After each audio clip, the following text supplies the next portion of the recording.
Terceiro vídeo, vamos continuar.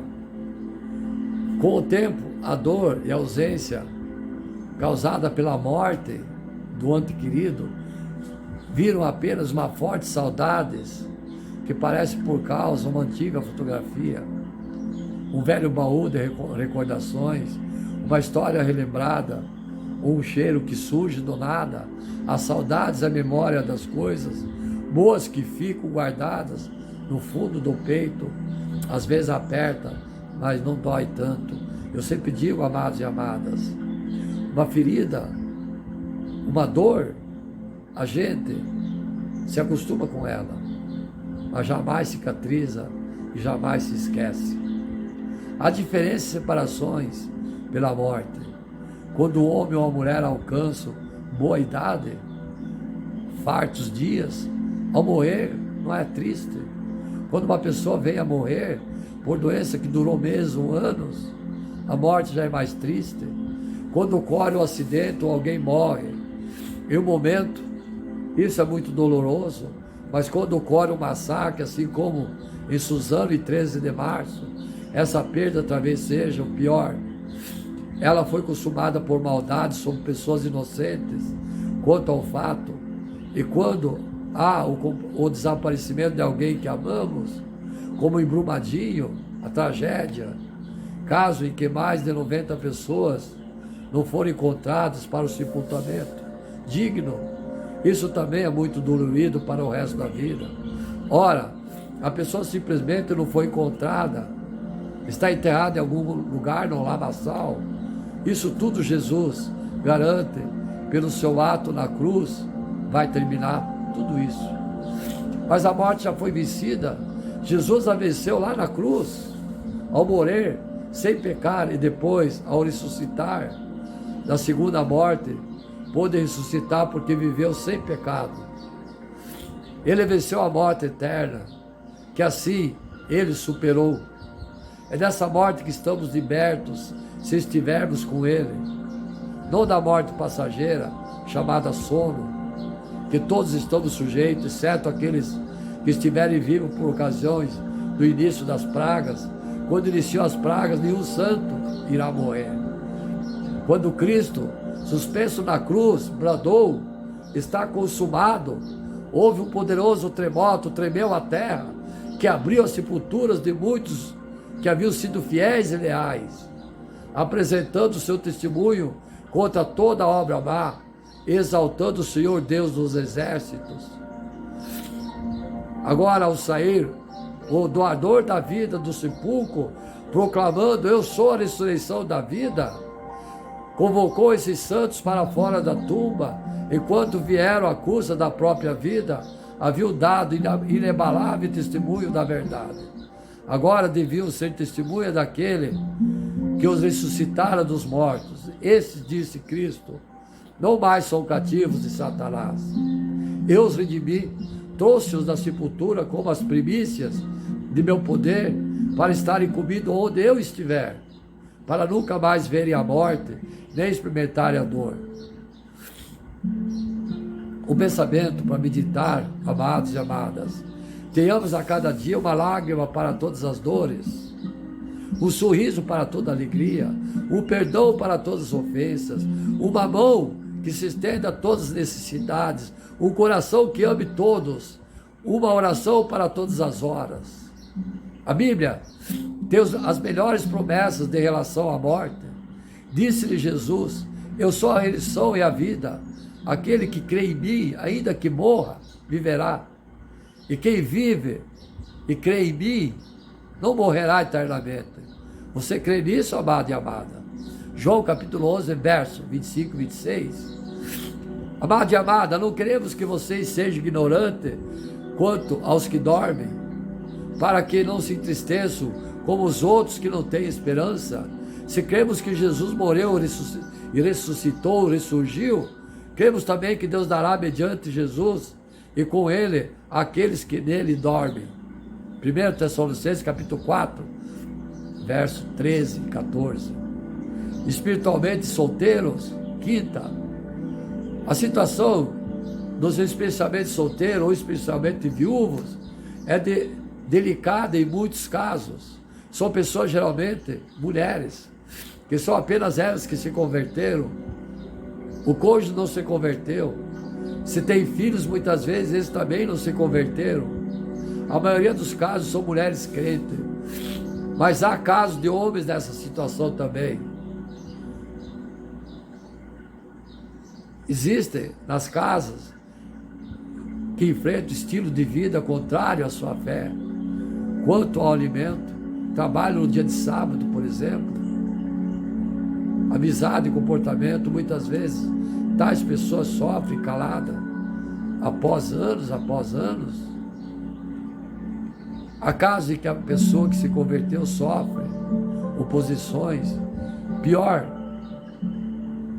são as pessoas que te apontam.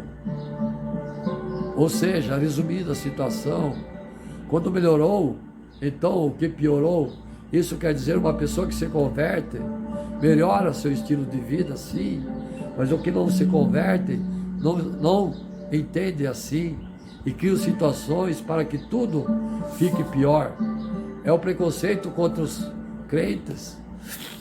É lógico que isso é uma ação do adversário, e é duro ao convertido saber que seus queridos estão sendo manipulados pelo adversário para a sua própria perdição. A pessoa convertida se sujeita, faz tudo para agradar. E muitas pessoas caladas, muitas pessoas são muito dedicadas em tudo o que fazem, mas são mal vistas ou vistas com indiferença. Isso quando não sofrem perseguição, dão um bom testemunho, melhoram muitas coisas em suas vidas, continuam melhorando, mas não são reconhecidas, ou seja, como falamos aí acima, a situação, por terem se tornado verdadeiros cristãos, as tornou mulheres melhores. Todos no lar saem beneficiados, mas para elas e para eles, se for o caso, piorou. Contudo mesmo, o que não consigo consagrar o seu bom testemunho para obter a conversão de outros familiares no lar, como é um bem comum, terão uma excelente recompensa eterna, valerá a tentativa, o sofrimento. A palavra a seguir, vou dedicar às mulheres casadas. Se a esposa é incrédula e opositora, o marido não pode, em face da lei, abandoná-la só por isso. Para estar em harmonia com a lei de Deus, ela deve coabitar, ele deve coabitar com ela, a menos que ela mesma escolha a separação. Ele pode sofrer a oposição e ser molestado de muitas maneiras, mas encontrará o conforto, força e sustento por parte de Deus, que lhe pode dar graça para toda emergência. Deve ser um homem de mente pura, decididamente de bons princípios, firmes, e Deus lhe dará sabedoria quanto ao caminho que deve seguir. O impulso não controlará a razão, mas a razão manterá as rédeas do controle da sua mão firme, para que a luxúria seja contida nos freios. Um exemplo de um homem casado, um adventista até. Os demais eram flagrantemente contra ele e faziam o que podiam para infernizar a vida dele. Quando ele pediu orações, a sua saúde estava abalada, e seu estado psicológico em situações precárias, estava sofrendo e não faltava muito para entrar na depressão. Falava devagar, desanimado e com a voz baixa, estava muito fraco, mas resistindo, coitado, um verdadeiro viúvo espiritual, sofredor ao extremo. Então, nunca mais soube a respeito dele, qual foi seu futuro, se ele capitulou de alguma forma ou se mudou de situação. Resumo da aplicação: dia da preparação para a palavra. Conclusão, amados e amadas: é alto privilégio solene, deve ser solene dever dos cristãos tornaram-se mutuamente felizes em sua vida matrimonial. Há, porém, um motivo Há, porém, positivo perigo em se tornar inteiramente absorto em si mesmo, derramando mutuamente todas as opulências e seus afetos, e ficarem por demais satisfeitos com essa vida. Tudo isso cheira o egoísmo, em vez de encerrar-se em seu amor e simpatia mútuo. Deve prevalecer-se todas as oportunidades ao contribuir para o bem dos outros, distribuindo a abundância de sua afeição em atos de puro e sacrificado amor pelas pessoas que, à vista de Deus, são justamente tão preciosas como eles mesmos, visto como foram compradas pelo infinito sacrifício do Cristo Jesus, seu Filho unigênito. Palavras bondosas, olhares, simpatias, expressões de estima seriam para muitos em lutas e solidão qual o copo da água fria ao ser sedento. Uma palavra de simpatia, o ato de bondade levantariam cargas que fazem arcar os ombros alheios. E a palavra de conselho, a admoestação, a advertência providas e um coração santificado pelo amor são justamente tão necessários como a efusão de sentimentos de afeto, expressão de estima. Cada palavra ou gesto de desinteressada bondade dirigido a pessoas com quem somos levados em contato, sem expressão do amor de Jesus, que manifestou por toda a família humana. Amém? Então, amados e amadas, por que devemos pregar? Por que devemos pregar, pastoras? Em Samuel capítulo 1, verso 9 e 11, talvez é melhor chamar essa palavra ditada do Espírito Santo sobre a pregação de hoje. Como dirigir a palavra, Ele fala a você. Por que dedicar-se todo esse tempo a ouvir a palavra do Espírito Santo? E por que nós, por enquanto, congregação, estamos devotando horas, às vezes de lazer? Essas perguntas a gente se faz. Então, amados e amadas, contudo, antes de você substituir as Santas Escrituras pelas belas artes e seus ajuntamentos dominicais, tenho que oferecer algumas razões pelo qual você deve ler a Bíblia.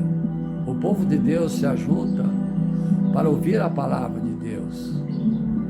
Acreditam ou não, amados e amadas, eu tenho desejo, eu não tenho desejo natural de sentar-me e ouvir alguém falando a mim. Em vez disso, eu seria mais facilmente motivado por um filme animado, por um estridente do solo de bateria ou tocado por uma peça de arte comovente. Mas o padrão consistente da Escritura é que o povo de Deus se ajunta para ouvir a palavra de Deus, como nós estamos fazendo. Nós devemos ficar ouvindo o que o Santo Espírito de Deus está transmitindo a nós pela nossa fé. O relacionamento pactual do povo no Êxodo, Deus usou a palavra e ordenou que o seu povo se ajuntasse para ouvir a palavra. Êxodo capítulo 24, verso 7.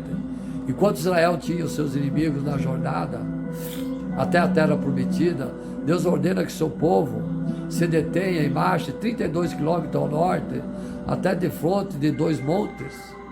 Ali, com altas escarpas das montanhas, proporcionando um anfiteatro natural, Josué leu toda a palavra da lei, a bênção e a maldição. Não houve uma só palavra de tudo que Moisés tinha ordenado que Josué não lesse para toda a Assembleia de Israel, inclusive mulheres, crianças, os estrangeiros que viviam no meio deles. Josué capítulo 8, verso 34 e 35. É uma coisa curiosa se fazer no meio de uma guerra relâmpago. Mas essa não é uma guerra comum, esse não é um povo comum. A palavra que os criou é a palavra que os define. Anos depois, quando Josias guia seu povo de volta ao Senhor, ele o faz pela leitura em voz alta de todas as palavras da aliança que havia sido encontrado no templo do Senhor. Segundo Crônicas, capítulo 34, verso 30. Quando todo o povo de Deus se ajunta, como um só homem, depois do exílio, Neemias nos conduz em treino de crossfit, um exercício de pintura ou de dedos, ou uma longa meditação nas estações. Ele põe Esdras numa plataforma de madeira, Neemias capítulo 8, verso 4, enquanto o povo permanecia em seu lugar, Esdras e os escribas leram o livro da lei de Deus, interpretando, explicando, a fim de que o povo entendesse o que estava sendo lido ali.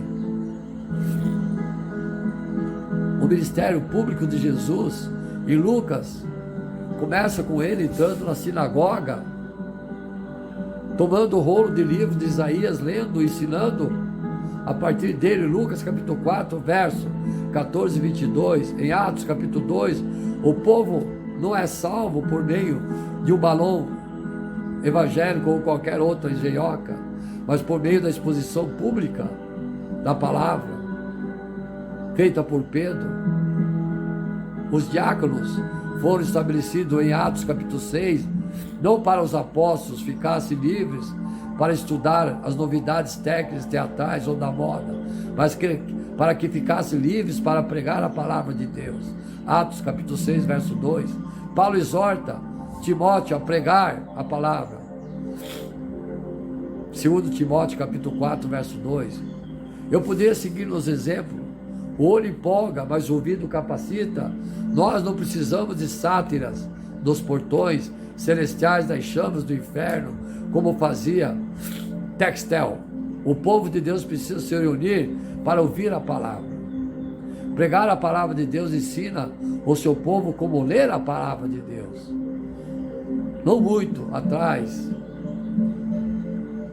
o fato dos evangélicos não mais possuírem coragem de ser protestantes, que existe diferença de cristão, protestante e evangélico. Hoje nós lutamos pela coragem de ser, em certos sentidos, historicamente cristãos. À medida que cai sobre nós a gigantesca cultura do gênero da sexualidade, nós não temos nada a dizer porque não achamos que a Bíblia tenha algo a dizer afinal, ou porque não sabemos o que ela diz, ou que ela está se tornando nada além de uma coletânea de histórias morais, uma versão religiosa de fábulas, o qual podemos reinterpretar para que se encaixe nos nossos padrões culturais. Mas manter a palavra de Deus no centro da vida, da sua igreja local, especialmente pregar, por meio das Santas Escrituras, ensina o seu povo como ler a Bíblia. Eles não precisam de aulas de seminários para aprender isso. Eles precisam de pregação fiel, pregação que conecta o poder da palavra criativa de Deus, a queda do primeiro Adão e Eva, a necessidade do sacrifício, da promessa de um segundo Adão e de um novo Éden, pregação que conecta com o que Deus fez por meio de Israel e Jesus e o novo Israel de Deus. A pregação da palavra de Deus tem o objetivo de mudar a vida das pessoas, uma semana de cada vez. Todos os sermões, a pregação da palavra, se nós acabamos esquecendo a maior parte do que ouvimos, pouco tempo depois, entra aqui, sai ali, bem, como nos esquecemos de tudo que ouvimos, então certo de que a maioria de nós pode se lembrar dos sermões que desafiaram o modo como pensamos sobre Deus, casamento, dinheiro, etc. E nós somos mudando para sempre. Então não vamos desprezar a empreitada por completo. Mas além disso, a palavra semanal nos sermões matutinos tem o objetivo apenas de nos levar até o próximo domingo, no ritmo semanal de Deus. Ele aparece, perceber que ao chegar domingo, nós estamos famintos da palavra e precisamos estar cheios mais uma vez. Então, amados e amadas, precisamos ouvir a palavra, as reflexões evangélicas, a solidão. Se meu pai e minha mãe me desampararem, o Senhor me acolherá. Salmo 27, capítulo 10. A solidão, amados e amadas, voltando à solidão, é algo que assusta profundamente a você, a mim. A solidão dói, sim. As pessoas se envolvem cada vez mais em atividade para não se sentirem só. O medo da solidão pode gerar um relacionamento insatisfatório, onde as pessoas se toleram e se aturam para não ficarem só. Você já ouviu falar, amados e amadas, fazer uma sátira aqui, em meio a essa grande pregação? Amiga, você está namorando aquele rapaz? Assim, estou passando o tempo para não ficar só. Amém. Cerca-se de amigos, casar-se, ir em festas, participar de uma igreja, mergulhar no trabalho. Nada disso vence a solidão, pois ela não é uma ausência física da companhia humana, é a constatação da ausência da relação significativa com outras pessoas. Não é bom que o homem esteja só. Gênesis capítulo 2, verso 18. Disse Deus: dai a solitários reunir-se, insatisfeitos, tristes, inseguros, ansiosos e deprimidos. Na cruz, Jesus sentiu-se desamparado. Paulo viu-se sozinho numa prisão em Roma. João passou seus últimos dias exilado na ilha de Patmos. Precisamos extinguir a solidão de solitude. Jesus tinha necessidade de ficar sozinho de vez em quando ou procurava em lugares desertos para orar. Nós também podemos ter esses momentos de isolamento, sim, tão propício ao descanso e à reflexão. Já a solidão é caracterizada por um vazio existencial devido à falta de relações significativas de pessoas, adquiridos, mesmo cercado de muitas pessoas, se elas não tiverem determinada importância ou proximidade conosco, seremos solitários. Nunca esquecendo de procurar ajuda no Senhor na sua vida espiritual. Sou como um pelicano no deserto, como uma coruja nas ruínas. Salmo capítulo 102, verso 6. Existe muita solidão nos orfanatos, asilos, hospitais, penitenciária. Nós os encontraremos como imigrantes, soldados, solteiros e viúvos. Ela também existirá nas grandes cidades, a solidão. Condomínios junciosos entre os artistas, governantes, nas multidões, apressados nas fábricas entupidas de operários. Sim, fazer-se religioso não deixa ninguém menos só. A religião não pode resolver o problema da solidão, dependendo do caso, até se agrava. O que você pode procurar e ter é a fé. Não podemos forjar uma relação com o Senhor para compensar a falta de laço satisfatório com pessoas. Não seria uma comunhão espiritual saudável, mas uma compreensão. Muitos vão em busca do Senhor por serem capazes de um relacionamento com os semelhantes. Muitos permanecem frustrados, pois procurem outra coisa. Como eu disse, psicólogas, amados e amadas, existe solidão, depressão material e espiritual. Material, se procura os psiquiatras, os remédios, as tarjas pretas, os psicólogos. Espiritual, procura-se a Sagrada Escritura, os cultos, as pastoras, os missionários, a palavra do Evangelho. A solidão, o fardo pesado, mergulha-se no estado crônico de depressão e autoestima.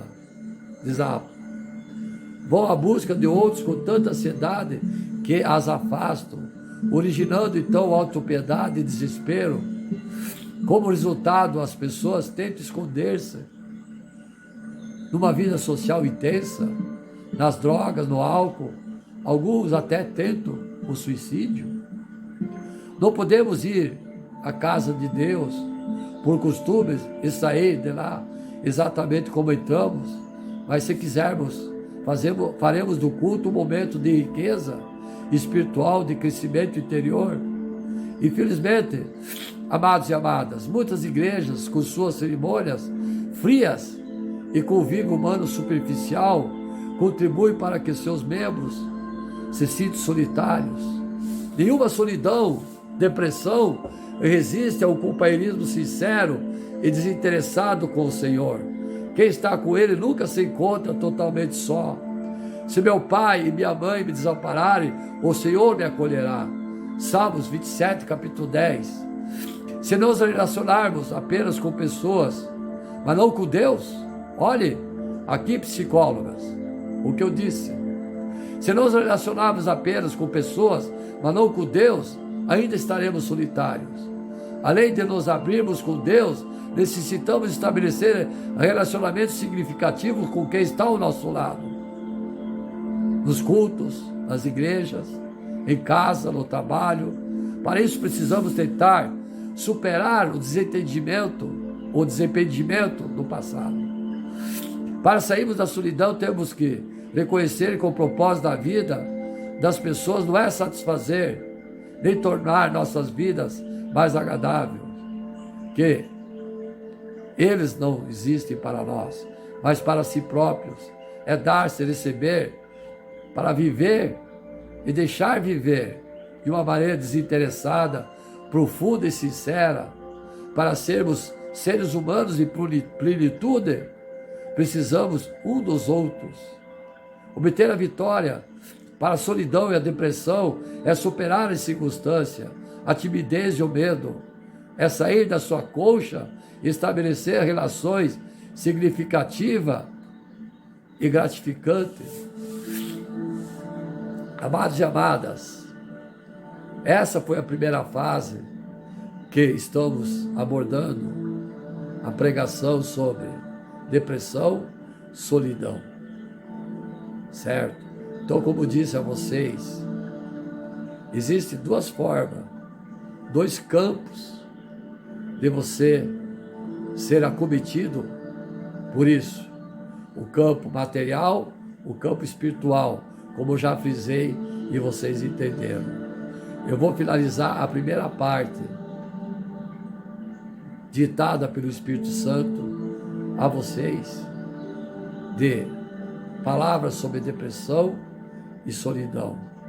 Finalizando, eu peço que o Divino Espírito Santo de Deus, nesse momento, com o sangue de Jesus derramado na cruz, lave o corpo, a alma e o espírito de todos que aqui estão e abençoe a cada um a ouvir essa palavra, que ele rejuvenesça sua alma, seu espírito, e repreende o sangue de Jesus todo jugo do mal que está sobre cada um, expulse o demônio para as prisões do inferno, para que essa palavra dignifique, aumente sua fé que está enfraquecida e alimente e dê esperança a você nessa vida, cheio de tribulação, cheio de sofrimento, para que você nos momentos difíceis, abra o seu coração, deixe, chame Jesus a adentrar o seu coração e troque uma palavra com Ele, que Ele dará a solução para todos os teus problemas. Eu peço e rogo nesse momento, em nome de Jesus. Eu dedico aqui essas pregações, pela segunda vez, a todos os profissionais, psicólogos, psiquiatras, professores, pastores, dessa palavra, que na próxima sexta-feira, não essa, a próxima, darei a continuidade, finalizando o segundo período sobre depressão e solidão, em nome de Jesus. Glória e divindade do Pai, do Filho, do Espírito Santo de Deus. Amém. Meu ósculo santo, eu saúdo, amados e amadas, com meu ósculo santo, em nome de Jesus. Amém.